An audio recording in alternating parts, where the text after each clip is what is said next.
Oh, sorry. I was just reading an article about us in the Tribune Express, Pakistan's leading national paper. Nice big article, a couple of pictures. Well, there, I might as well tell you about our time in Lahore. It's been pretty busy actually, or relatively busy for us. We arrived here 3 days ago now.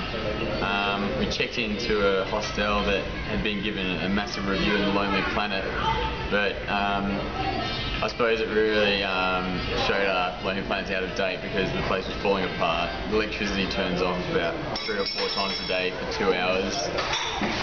There's no air conditioning and all that, so we've just been sweating our guts out. We've all been ill while we've been here.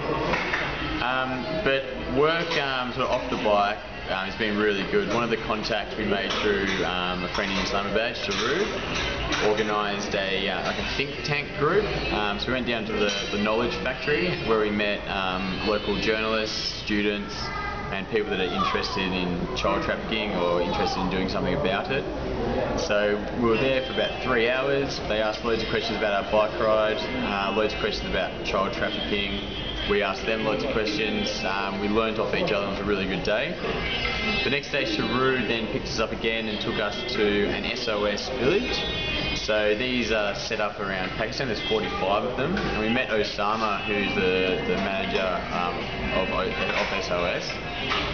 And he showed us around the village.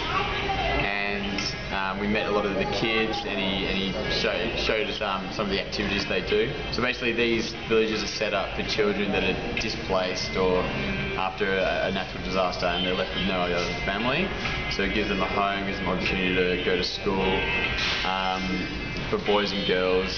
So they've got child centres, youth and adult. So it was a really good experience to go there.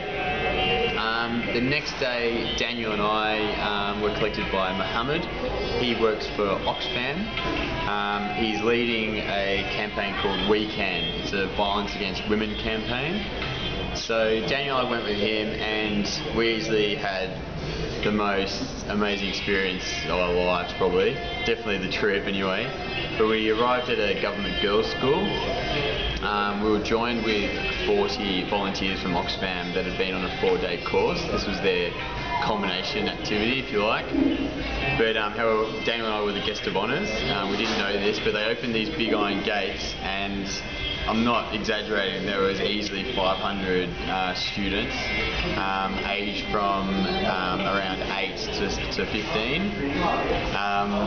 There was a guard of honour, the girls were dancing, there was some playing drums. At the end of the guard of honour there was 2 really little girls with a bunch of flowers, each for Daniel and I. We didn't know what to do with ourselves. It was an amazing experience. We were then taken to a room where the students put on a couple of performances depicting situations where women are affected by violence or unequal rights. Daniel and I then spoke at the assembly, if you like. After that, we actually got the girls to decorate our helmets. I wish I had one here now to show you. But they did an awesome job, really colourful. We're going to look like real hippies when we're riding with them now the next couple of days. Well then, we felt like celebrities. We had to sign about 100 autographs. We posed for hundreds of photos. Then the girls gave us a similar send-off to how we arrived, and it was a completely surreal situation. After that, we joined the Oxfam volunteers back at their hotel. We watched a few documentaries about the We Can campaign, and it really has inspired Daniel and I to follow it on and also help promote that campaign as well. So definitely encourage everyone to check that one out.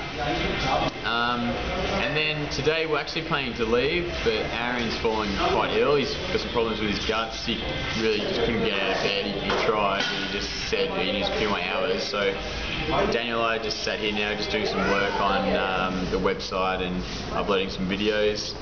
And we've just received an email from a TV network saying that if we're here tomorrow morning they can interview us on a TV program. So looks like there's going to be one more night here in Lahore, and fingers crossed we'll be on TV in the morning.